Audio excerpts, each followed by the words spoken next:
Zombies. We all know and love them. Some of the most memorable movies I grew up with feature zombies. In recent years, many zombie games have also been released. Some great and some not so great. Welcome back to the Uphill Battle. As always, I'm your host, the Gen X Gamer. On today's episode, we'll be discussing the most dangerous zombie games of all time. That's not completely fair because we're including any game that features a large population that has been infected with a virus, bacteria, or other contaminant, which has turned them into feral, man-eating monsters, alive or dead. But we didn't really want to call it the most dangerous infected games that's turned the masses feral of all time. So we're keeping it simple with zombies. So, here we go. First releasing on the Xbox 360 in 2016, Dead Rising was a very different type of zombie game than the world was really used to.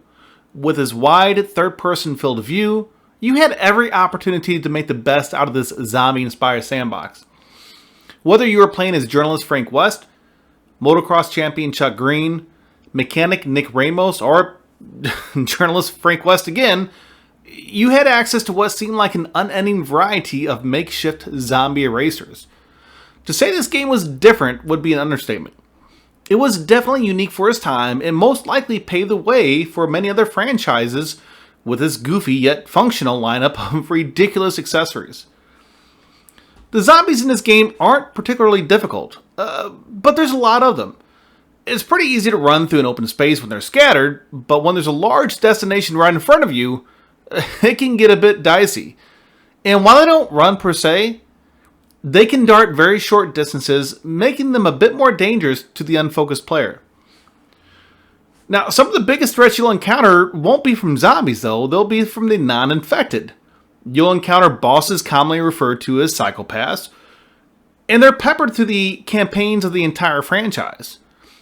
Some of them, for example, are special forces, convicts, clowns, clowns, and, well, this. Get away from my food!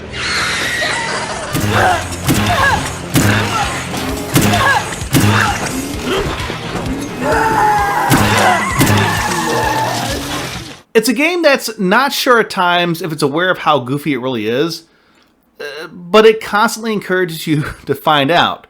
The bosses, zombies, and time limits in most of the franchise lands its title in the top 10 most dangerous zombie games.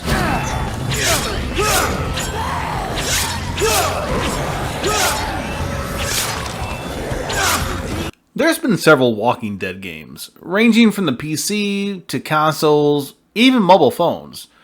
Regardless which ones you've played, the zombies are all relatively similar to those in the original Image comics and the survival horror drama series on AMC. They're all pretty slow and shambling.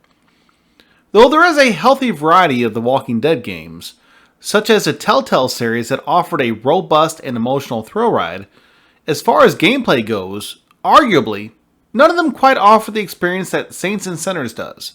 From the ambiguous stranger you talk to each night in the sanctuary of your bus, to the factions you encounter while exploring New Orleans, you always feel like you're truly in the thick of it, just trying to survive in this post-apocalyptic nightmare. And while this is a VR game, I think we should count it. The zombies in this game are slow and unaware. Unlike Left 4 Dead, there's no super infected. They're all just a plain and simple variety. So what makes them so deadly, you might ask? Well, it's not so much them as it is you and other non-infected. First of all, you not only have a health gauge, but also a stamina gauge. And they're both impacted differently based on your actions and what you ingest. For example, stabbing a zombie or beating a zombie in the head with a knife or a frying pan will use stamina. But as you progress through the day, your maximum stamina will drop the more active you are. And if you completely run out of stamina, well, you might as well lay down and garnish yourself, because you're most likely going to become a meal for a hungry zombie. Or a couple. Your health will increase if you eat something, But if you eat the wrong thing, let's say dog food, because that's kind of what happens when you're in the post-apocalyptic world, your overall health meter drops and you can't replenish it as much as you could have before. Not only do you have to worry about your physical limitations, but also your weapons. It really sucks the first time you find a really, really cool weapon just to find out it's almost about to break. Good thing you can craft your own weapons, well, after you progress anyway, because they will definitely break over time. And on top of all of this, you're always just one step away from a firefight with one of the two factions, either the Tower or the Reclaimed. While the zombies in Saints and Sinners are far from the most ferocious, everything else in the game amplifies their threat, making them dangerous enough to make this list.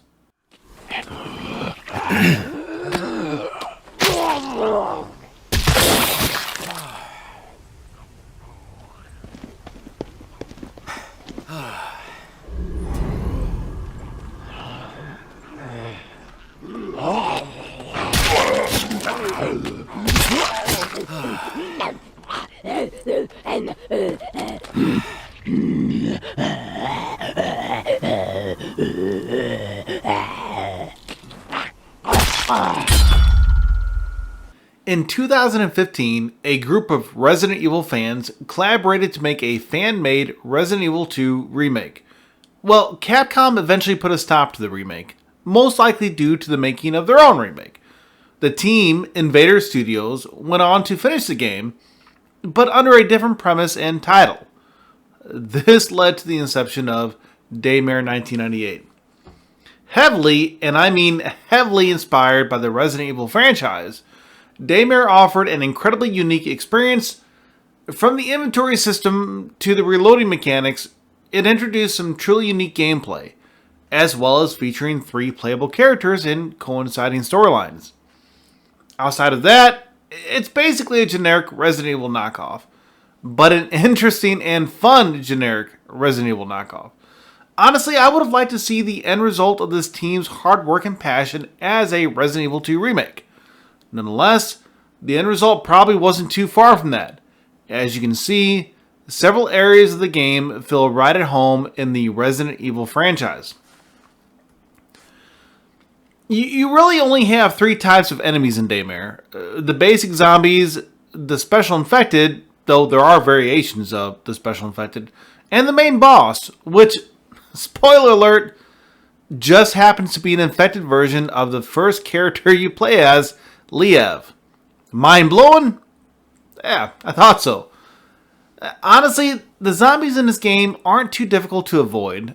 You can run past a good amount of them fairly easily. What makes this game dangerous are the incidental dangers, such as a viral infectant called Castor, which encompasses an entire town, or the degrading mental state of your second playable character, Samuel. That's not to say that the zombies are innocuous at all.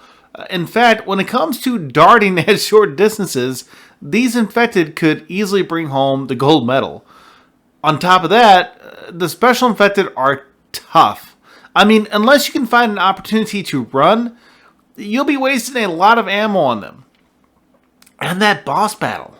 You fight this guy a total of not 1, not 2, but 3 times. And he's seriously just a bullet sponge. On top of that, you're bombarded with zombies while just trying to take him down. Daymare 1998 is not a perfect game, which, if anything, I would say the dialogue is by far its greatest weakness. He risked his life? Huh? For what? To murder tens of people? Including my wife? Huh? I was there. But it's a challenging survival horror game that definitely deserves a try and easily deserves a spot on this list. Liev to Mission Control. If you can hear me, I've just restored the facility passcodes from the Matrix. I'm in the process of gathering the 731 samples and data off the server. Over. Dying Light is the anti-sequel to Techland's previous zombie RPG. Improving on the game in almost every way. Gameplay, mechanics, graphics, and storyline, this is the darker, more serious cousin to Dead Island. Unlike the arcade style and gameplay Dead Island offered, Dying Light 1 and 2 both provide more bleak and dismal storylines. In both games, you're basically a parkour master, which is good because it's really required to move around your environment successfully and to escape the hordes of the Walking Dead. Speaking of the Walking Dead, this game is just riddled with zombies. Every street, building, and rooftop will have some form of the undead waiting to have you for their next main course. Between the two games in this franchise, you'll face gangs, normal and toxic infected, demolishers. I mean, this guy, come on. He just really needs to lay off the juice for a minute. To say he's big would be an overwhelming understatement. And my personal favorite, and by favorite, I mean, I like them because they are easily the most terrifying enemy in this game. And for good reason. The volatiles. While there are ways to incapacitate or even kill a volatile, it's not easy. And will more often result in you loading your last save and losing all your gained XP. I mean, they're fast, mean, and nearly indestructible. Good thing they only come out at night. Come on. That's just really only a face a mother could love. The Dying Light series is definitely in a class of its own, being part action game, part adventure game, part first-person shooter, and mostly part survival horror. The special infected, many of which we didn't even cover, along with the unending infected that seem to constantly come out after you. This is definitely one of the most dangerous zombie games out there.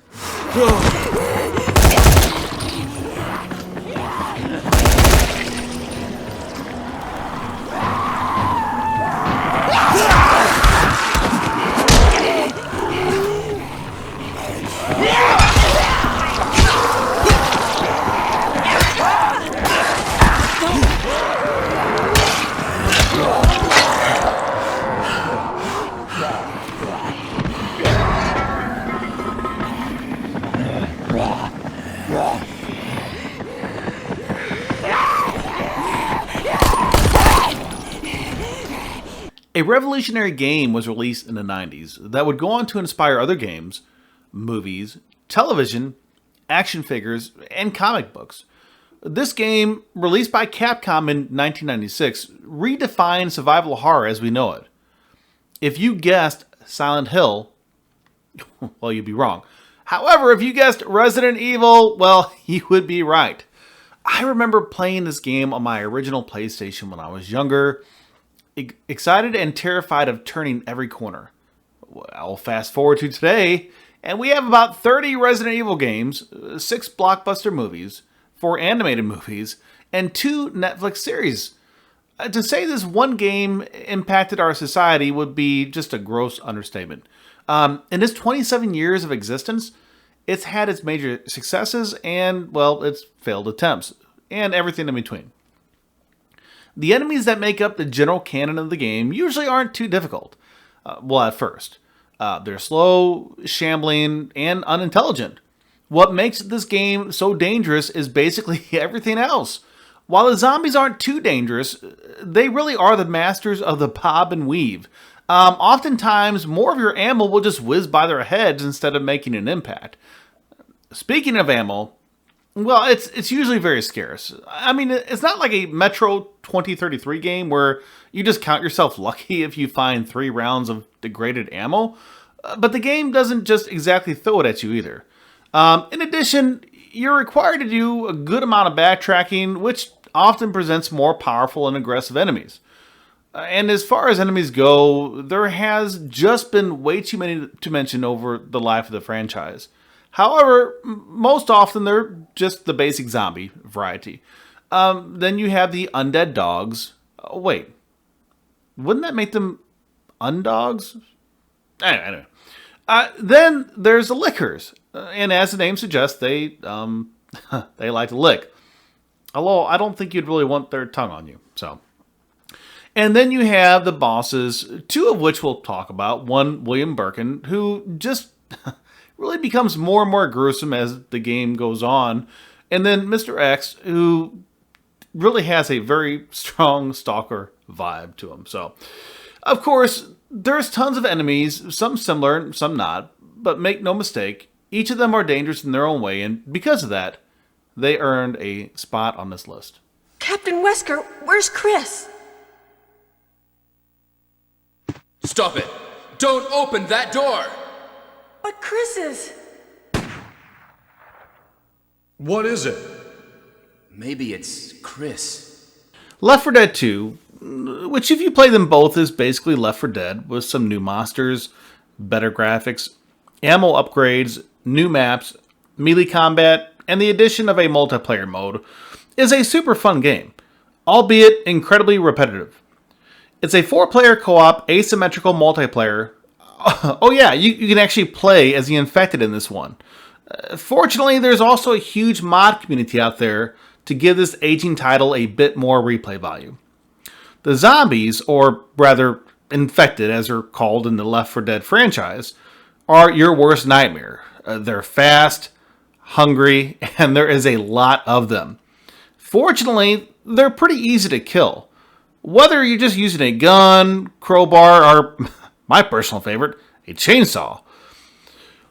While most of the enemies in this game will go down without a fight, you'll have to worry about the special infected. Yes, I said the special infected. The boomer who vomits or blows up on a player if too close, drawing dozens of infected to them. The hunter who hops and crawls around like a drugged up Spider-Man. The smoker who will choke you out with his tongue. And the witch and the tank, which both are to be feared in their own right. In addition to those, the sequel also adds the Charger, who thinks he's a human, or an affected bowling ball. The Spitter, who's a marksman at shooting bio-waste on you. And the Jockey. This guy just looks like he's trying to have a little fun on the other side of the grave. Honestly, each infected have their own strengths and their own weaknesses. And for the experienced player, they're pretty manageable. But in a group, especially with an inexperienced player, their speed, numbers, and variety can quickly change the balance of a successful campaign. And despite their weaknesses, their strengths make the Left 4 Dead zombies a formidable threat.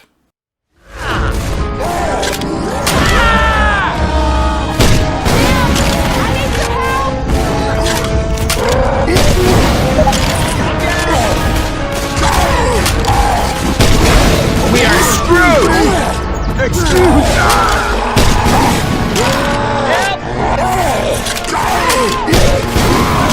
Days Gone managed to build up its hype upon its first releasing on the PlayStation 4 in 2019.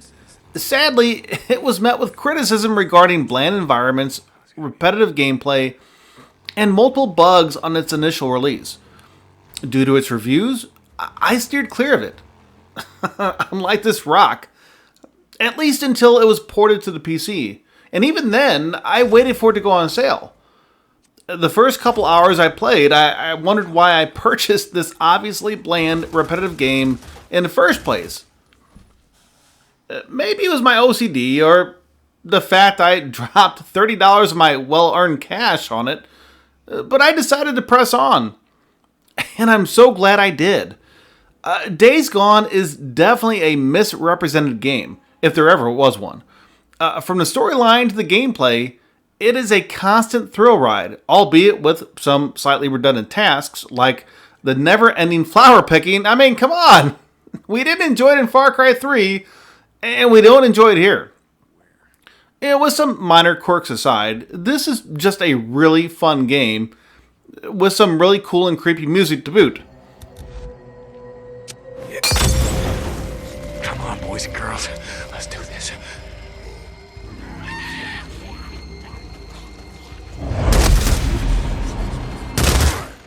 But it's also a very, very hard game.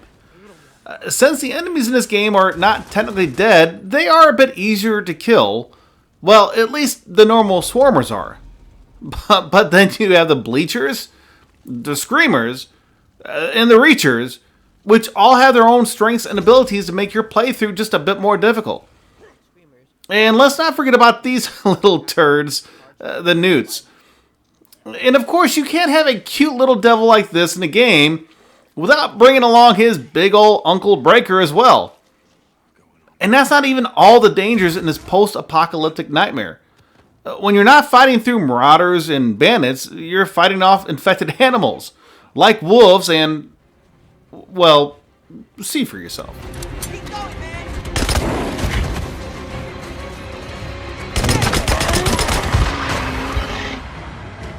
Outside of any special enemies in this game, the hordes are what really make this game difficult. If you're playing a new game plus, they're probably a bit easier. But to the uninitiated player, death is sure to happen, and quite often. With the variety of enemies, infected and non-infected, and the sheer size of the hordes you're constantly fighting or fleeing from, this game easily makes a list of the most dangerous zombie games.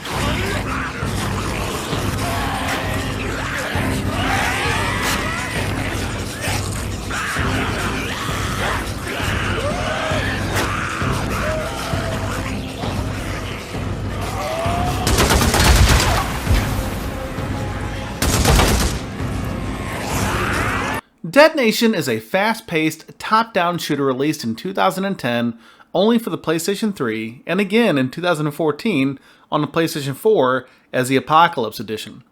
It's a game very similar to Left 4 Dead, well, if Left 4 Dead were a top-down shooter and played solo. But that's not entirely true, because you can take to the zombie-infested streets in co-op mode as well. You play as Jack McReady or Scarlet Blake, or both in co-op, who are both immune to the virus. You're essentially trying to help find a cure to the virus that's turned the entire world into an undead breeding ground. You have some special infected, like the Mouth, who, as this name suggests, has a huge mouth that can summon waves of zombies to your location. The Jumper, which is very similar to the tank in Left 4 Dead, and the Bomby, which again, I think you see where I'm going with this. And then you have these creepers, the runners.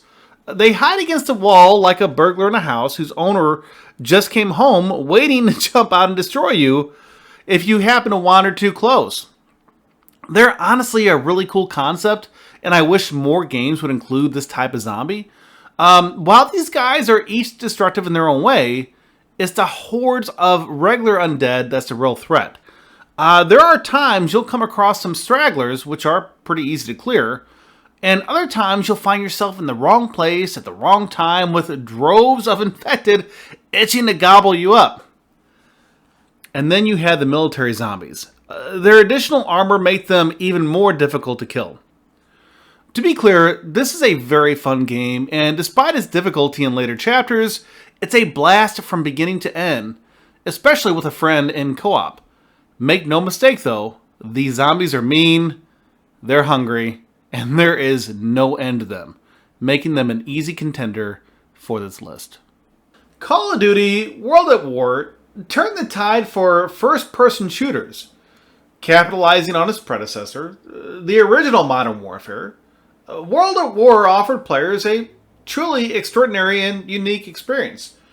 In addition to its dedication to a real-world World War II combat experience, it offered what, at the time, seemed like a ludicrous extra game mode called Nazi Zombies.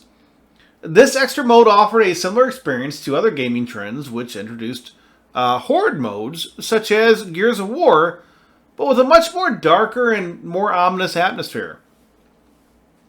Though many adaptations were released since then, some introducing other characters, the most notable and most used were the same four, and out of those four, the most famous being Tank Dempsey. I need some gun juice. Pronto! The maps range anywhere from Shangri-La to the moon, and everywhere in between, and often offered the ability to finish them, or at least complete an Easter egg or two. And while most were extra game modes, there were some released as a standalone game, allowing them to make this list. While zombies are usually pretty forgiving in earlier levels, with Moon being the exception, they become downright aggressive the longer you play. They become more durable the higher the level, as the game will eventually spawn an insane amount your way. Each zombie will run, crawl, and jump at the chance to turn you into his next meal, and even with perks and power-ups you find throughout the map, it's pretty easy to get overran. And let's not even talk about the special rounds that throw additional and interesting enemies your way, like dogs or, okay, get this, gigantic mutant fireflies. Yes, I said it, gigantic mutant fireflies.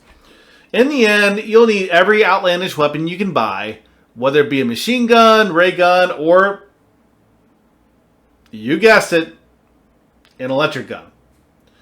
Call of Duty Zombies have become a staple of the franchise, and a solid one at that. With its ever-evolving canon, it continues to offer more maps, Easter eggs, and zombies.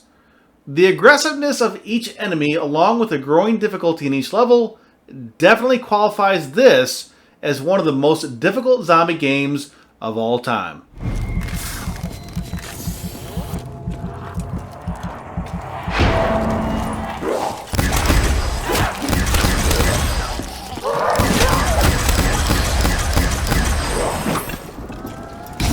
I have a question for you. Do you like our videos? If so, please make sure you hit the subscribe button to get notified of future content, and like this video. We want to continue to create more great videos like this one, and that will help us do it. Now, for our #1 most dangerous game of all time. The Last of Us is arguably one of the best post-apocalyptic games ever created. From its tragic storyline to its beautiful environments, it never ceases to keep its player engaged. Its critical acclaim led to a remaster and a remake both on the PlayStation and PC, as well as a sequel and even an HBO series. It has certainly tattooed its brand into our gaming and entertainment cultures. While The Last of Us and its sequel brought hours of entertainment, it also brought intense moments of frustration and anger. The infected in this game are just brutal. They're hyper-focused, hyperactive, and are looking for every opportunity to kill you, or at least pass on their infection. When you're not fighting off other humans, which you do quite often, you're sneaking around the infected. And speaking of the infected, well, okay, so you have runners, which are abundant. They're the most recently infected and are the most likely to spot you. Oftentimes, their screams alert clickers, which, well, let's just say it's better off not to alert clickers. They're much stronger than runners, and even though they can't see you, they'll use echolocation to easily track you down, and they will definitely make a happy meal out of you. Yeah, there's other infected as well, all of which are dangerous in their own right, like this guy, the bloater. Seems oddly familiar, doesn't it? This one. Eek.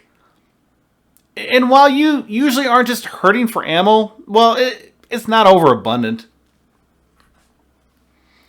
The Last of Us is undoubtedly a game of tactics and stealth, just as much as shooting and covering. It rewards for careful planning as well as punishes for poor execution, and reveals some of its most dangerous hazards when you least expect it. The variety of dangerous enemies, limited resources and ammo, and need for skillful execution slides this one in as one of the most dangerous games of its kind.